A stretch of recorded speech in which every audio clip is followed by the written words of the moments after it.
Hello दोस्तों, नमस्कार। प्रश्नोत्तरी चैनल में आपका हार्दिक स्वागत है। इस वीडियो में हम इम्पोर्टेंट हिंदी शिक्षण विधियों के क्वेश्चन हल करेंगे। चलो बिना देरी किए वीडियो शुरू करते हैं।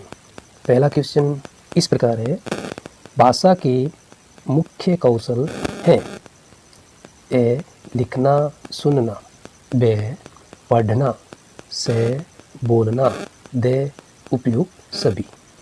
तो दोस्तों इसका सही आंसर है दे उपयुक्त सभी। नेक्स्ट चलते हैं क्वेश्चन नंबर 2।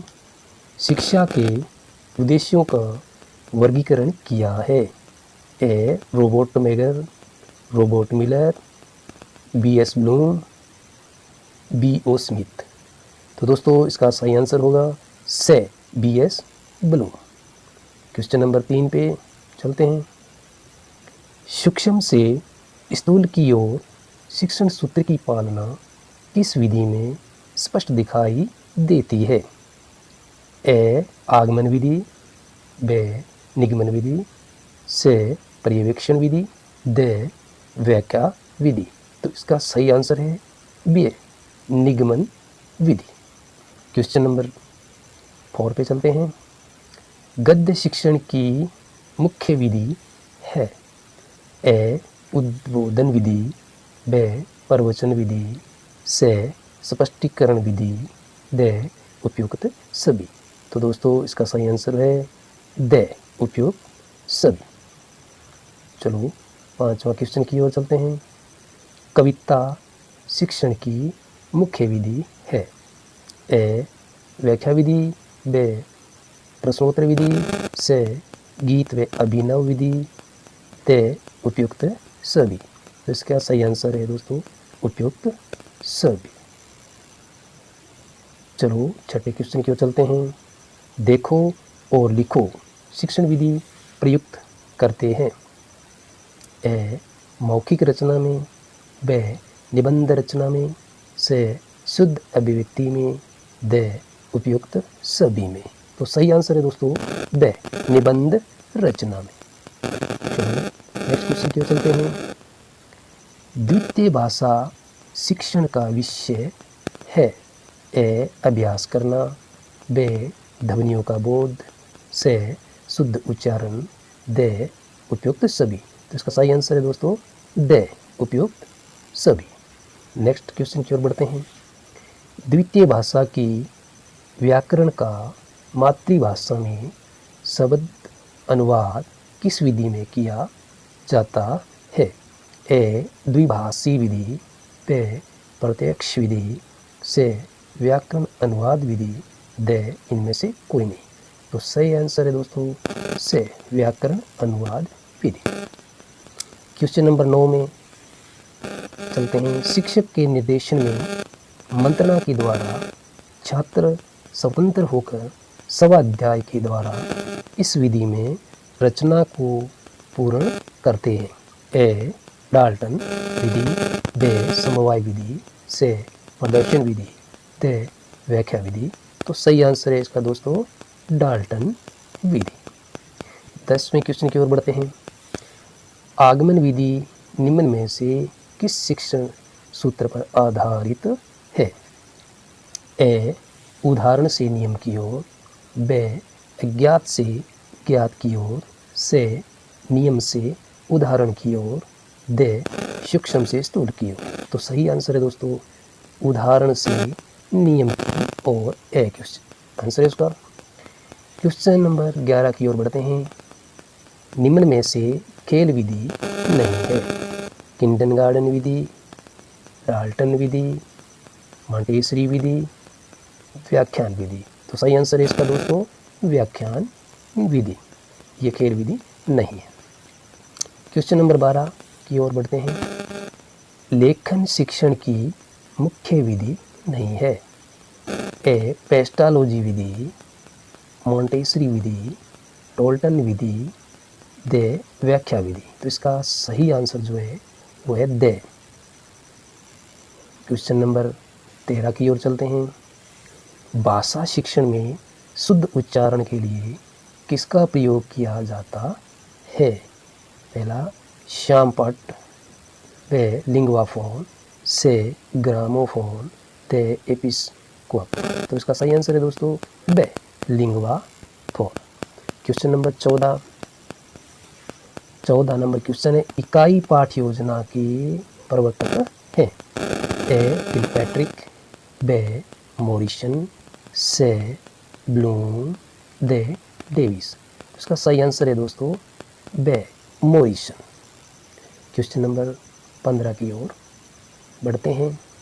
भाषा शिक्षण में मूल्यांकन उपागम का प्रवर्तक है?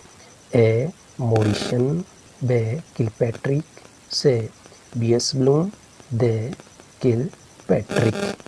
होगा तो मिस्टेक है। इसका सही आंसर है सी बी.एस. ब्लूम। 16 नंबर क्वेश्चन की ओर बढ़ते हैं। रचना, कहानी, पदाधिकारी इच्छा। दोस्तों यहाँ थोड़ा मिसप्रिंटिंग हुई है। रचना, कहानी, पद्य आदि की शिक्षा देने के साथ साथ ही प्रश्न है अवसरानुकूलन व्याकरण की शिक्षा दी जाती है विधि है। इसको दोबारा मैं रिपीट कर देता हूँ। रचना, कहानी, पद्य आदि की शिक्षा देने के साथ साथ ही प्रश्न व अवसरानुकूल व्याकरण की शिक्षा दी जाती है। यह विधि है समवाय विधि, भाषा संसर्ग विधि, आगमन विधि, तय इनमें से कोई नहीं। तो सही आंसर है दोस्तों ए समवाय विधि। क्वेश्चन नंबर 17 की ओर बढ़ते हैं। कविता शिक्षण की विधि नहीं है? रसास्वादन विधि, ब व्याख्या विधि, से गीत अभिनय विधि, द अनुकरण विधि। तो इसका सही आंसर है ब अनुकरण विधि। नेक्स्ट क्वेश्चन की ओर बढ़ते हैं। प्रवचन विधि किस शिक्षण विधि से संबंधित है?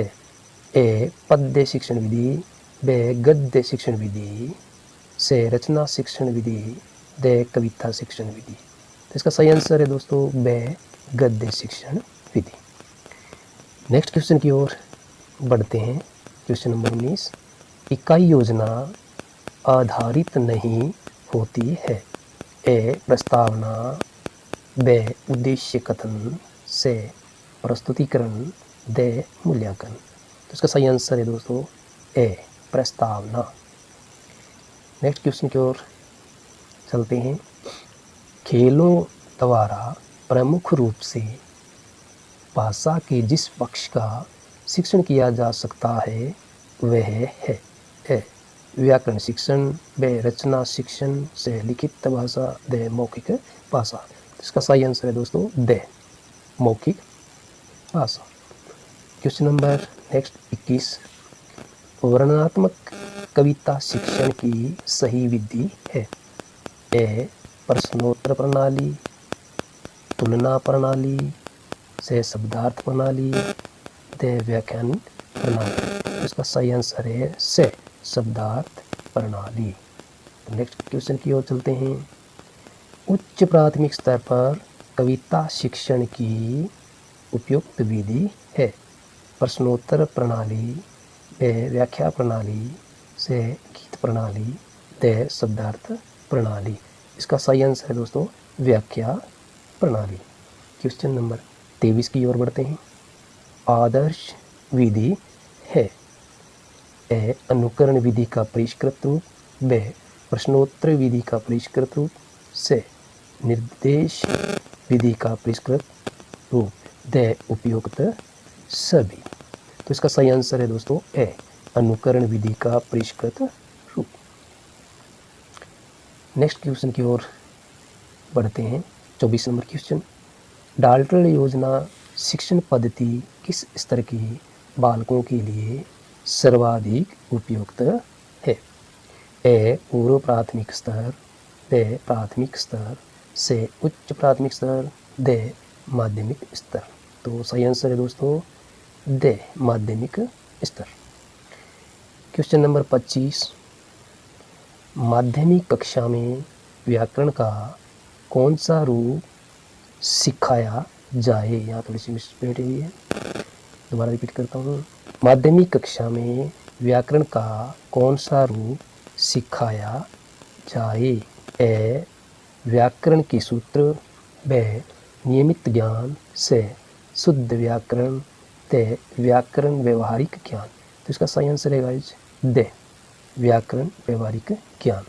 तो दोस्तों वीडियो अच्छा लगा हो तो सब्सक्राइब करें, बेल आइकन ऑन करें, लाइक व शेयर करें ताकि नई अपडेट आपको पहले प्राप्त हो। चलो नई वीडियो फिर मिलते हैं। नमस्कार, थैंक यू।